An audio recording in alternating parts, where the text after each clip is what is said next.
அன்பினர்களே, தமிழகம் உச்சகட்ட பரபரப்பில் இருக்கின்றது. ஏனெனில்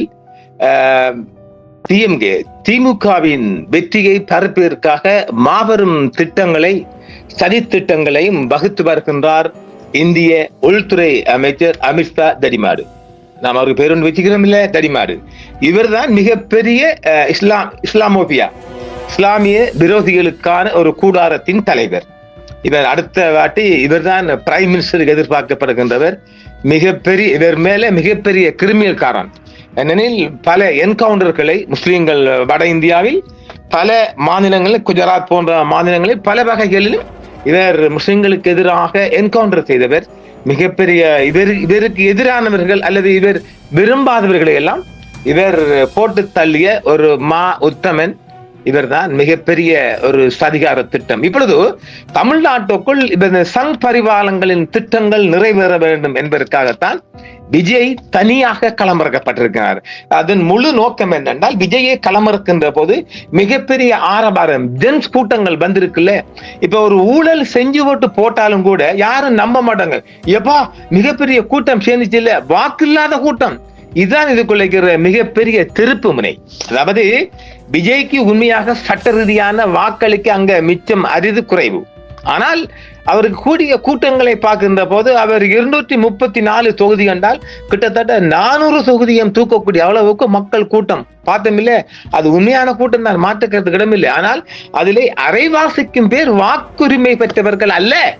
இதுதான் இங்க உள்ள விவாதம். ஆனாலும் இவர் அமித்ஷா மிகப்பெரிய பாரிய திட்டமிட்டு இருக்கின்றாராம். எப்படி நாம் ஏற்கனவே சொன்னது போன்று திமுகவுக்கு எப்படி ஆக குறைஞ்ச 160 சீட் கிடைக்க போது இல்ல. அந்த 160 சீட்ல இவங்களுக்கு 100க்கு மேல போகாமல் சுமார் 60 சீட்டாவது களவெடுக்கப்படுகிறது. இவிஎம் மிஷின்ல எல்லா தில்லாலங்கடி வேலையும் பார்க்கலாம் இல்ல. ஒரு நீதி நியாயமான தேர்தல். இந்த இவிஎம் மிஷின்ல எந்த விதமான திருட்டும் இல்லை என்றால் திமுக ஆட்சி அமைக்கின்றது. தமிழ்நாட்டில் வெளிவருகின்ற எல்லா கணிப்பீடுகளும் அதைத்தான் சொல்லுகின்றது. ஆனால் அதையெல்லாம் மாற்றுகின்றது இவிஎம் ஏற்கனவே மாற்றியாச்சு. அதெல்லாம் ப்ரோக்ராம் பண்ணி வச்சு கிடக்குது, என்ன கூத்தடிச்சாலும். அப்ப ஆக நாம ஏற்கனவே ஏழியா சந்த செய்திகளின் போது அதாவது டிவிக்கு 80 ஆசனமும் குறைந்த ஆசனாக 80-90 போகலாம். ஏனெனில் டிஎம்ட ஒட்டுமொத்த ஆசனங்களும்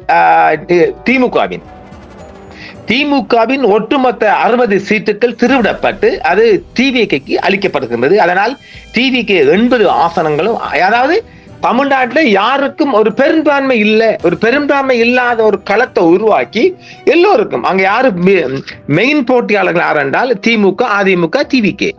இதுதான் இவர கணிப்பீடு, அமித்ஷாவின் கணிப்பீடு. அதாவது இந்த 3 கட்சிகளுக்கும் பெரும்பான்மை இல்லவென்றால் யாரும் ஆட்சி அமைக்க முடியாது. அப்ப திமுக கூட்டணிக்குள்ளுக்குள் இவங்க அதிமுக போகுமா? போகாது. டிவிக்கே போகுமா? போகாது. டிவிக்கு அதாவது தமிழக வெற்றிக்கழகம் விஜயோட கட்சி என்பது பிஜேபியின் ஒரு மிகப்பெரிய ப்ராக்ஸி ஹோல்டர். அவங்க சார்பாக தனியாக கலகமறக்கப்பட்ட நோக்கம் என்னென்றால், அதிமுக எங்கள்கிட்ட வாலாட்ட கூட உங்களுக்கு 60 சீட்டுகள் உட்காந்துக்க, உங்களோட 60 வேண்டும், இங்க 80 வேண்டும், 140 சீட் போதுமா? கிட்டத்தட்ட ஒரு 140-150 சீட்டுக்குள் இடங்களில் அதிமுகவும் டிவிக்கையும் ஆட்சி அமைப்பிற்கான மிகப்பெரிய பாரிய ஒரு சதி திட்டத்தை இவிஎம் மெஷின் மூலம் ஆக்கி இருக்கின்றார் ஹோம் மினிஸ்டர் தடிமாடு அமித்ஷா. வந்துச்சு இல்ல. ஆக விடிந்தால் தேர்தல். இதைத்தான் நாங்க அவசரமாக முன்னிக் கொண்டு தந்திருக்கின்றோம். இது நாம் இந்த போட்டுக்கிற கணக்கு பிழை. இவிஎம் ஒன்றும் பண்ணலாண்டா, அதெல்லாம் பொய்ப்பா, மெஷின்ல ஒன்றும் பண்ண முடியாதுன்னு சொன்னாங்கன்னா டிஎம்கே 160-163 ஆசனங்கள் ஆட்சி அமைக்கின்றது. அதை கடைசி வரையும் அமித்ஷா விடப்போவதில்லை. 100-101 தான் டிஎம்கே பெறுவதற்கான வழிகளை வைத்துட்டு அவங்களுடைய 60-63 ஆசனங்களை திருடி டிவிகேக்கு அளிக்கின்றார்கள். அதனால் டிவிகேயும் ஏடிஎம், நான் ஏற்கனவே சொல்லியிருக்கிறோம், ஏடிஎம் எடப்பாடி கட்சி ஆகிய எடப்பாடியின் அதிமுகவும் டிவிகேவும் இணைந்து ஆட்சி அமைக்கின்றது. நாம் முதல்ல சொன்னது போன்று தமிழக முதல்வராக விஜய் இருப்பார். அவரை இயக்க போவது அமித்ஷா. அப்ப ஆக அமித்ஷா தான் மிகப்பெரிய ஒரு தமிழகத்தின் முதல்வர். அவர் தான் முதல்வர். அவர் திட்டமிடுவார். நாம் ஏற்கனவே சொன்னது போன்று சிறுபான்மையின மக்களுக்கு மிகப்பெரிய ஒரு தொல்லையை கொடுக்க போகின்றார் அடுத்து வரும் 5 ஆண்டுகளுக்கு. விடிந்தால் கவுண்டிங் பார்க்கலாம். இந்த அவசரமாக கிடைத்த செய்தியை நாம் உங்களுடன் பகிர்ந்து கொண்டிருக்கின்றோம். மீண்டும் மீண்டும் சந்திப்போம் ஒவ்வொரு மணிக்கூறுக்காக.